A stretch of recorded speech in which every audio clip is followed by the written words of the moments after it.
Is self-unaliving ever morally acceptable? By Gracie Green. I want to explore a difficult question that has been debated for centuries. Is self-unaliving ever morally acceptable? This question comes from the philosophy of Immanuel Kant. Whether you agree with him or not, he forces us to think carefully about why human life has value. Kant believed that self-unaliving is always morally wrong. His reasoning wasn't based on religion or fear of punishment. Instead, he argued that every human being has inherent dignity because we are rational beings capable of making moral choices. According to Kant, when someone chooses self-unaliving, they are treating themselves as a means to escape suffering rather than as an end in themselves. In other words, they are using their own life as a tool to solve a problem instead of respecting the value that every person possesses simply by being human. For Kant, our duty is to preserve our rational nature, even when life becomes incredibly painful. He believed morality isn't based on emotions or consequences. It's based on duty and respect for human dignity. I actually agree with Kant's conclusion that human life is sacred, but I arrived there for a different reason. As a Muslim, I believe our lives are a trust from God. We didn't create ourselves, and ultimately our lives belong to Him. Because of that, we don't have the authority to end our own lives simply because suffering becomes overwhelming.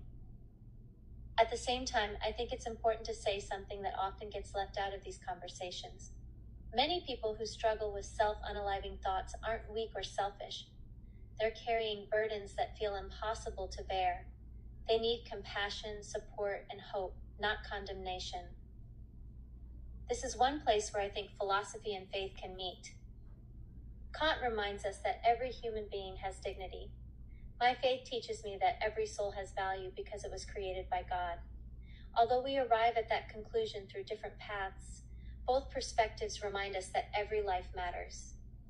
One example that comes to mind is a veteran struggling with severe PTSD after returning from war. Kant would say that despite the suffering, the person's duty to respect their own humanity remains. As a Muslim, I would also believe that their life remains sacred, while recognizing that they deserve every possible form of care, treatment, and compassion. The answer isn't judgment. It's helping that person carry a burden they were never meant to carry alone. I think that's one of the strengths of studying philosophy. Even when we disagree with a philosopher's reasoning, we're challenged to think more deeply about our own beliefs and why we hold them. For me, Kant's greatest contribution isn't simply saying that self-unaliving is wrong. It's reminding us that every human life has worth and should never be reduced to a problem that needs to be solved. Thank you for listening, and thank you for your patience with me.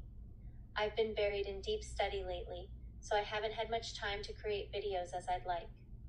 But I truly appreciate every single one of you who has chosen to stick around.